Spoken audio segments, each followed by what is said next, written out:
The fourth question is from a brother, did not mention his name. He says, if a person is diagnosed with impotence before marriage, so we have several questions about marriage, okay? An earlier question, one who has, who's hyperactive with regards to his sexual desire, and the other is diagnosed with impotence before marriage. Should he discuss this issue with his parents and in-laws or bride before getting into marriage?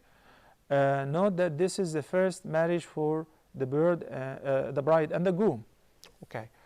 First of all, my advice is to check with a physician, with a doctor, to find out whether this is a serious medical condition, chronic, or is it something seasonal, or is it something congenital and it could be treated, something due to a reason or another which could be treated. If it is something chronic that you live with it, then in this case you must inform the bride or her parents before making the decision. I mentioned the bride because I know that we are in a different world, and most of the time the couple get to speak to each other before they take the case home, before they talk to their parents and so on. So this is something you gotta keep in mind. Well, if the bride agrees and she says this matter and impotence is not a problem, and I'm marrying him for other bigger reasons, that's perfectly fine. Then she'd drop that option. She wouldn't have the right to ask for divorce afterward simply because he's impotent. Okay?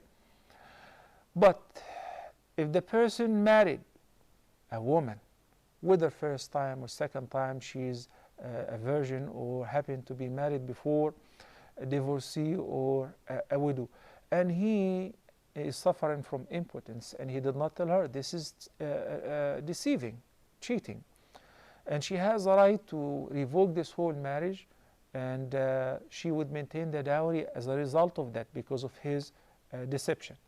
So the person must share this with his life mate before making that decision.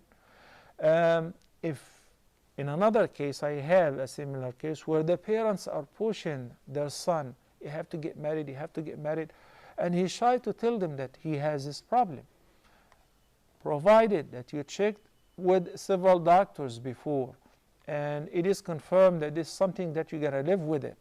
So it will be advised to share with your father, for instance, the situation in order to lift that pressure from you. And may Allah subhanahu wa ta'ala give you shifa.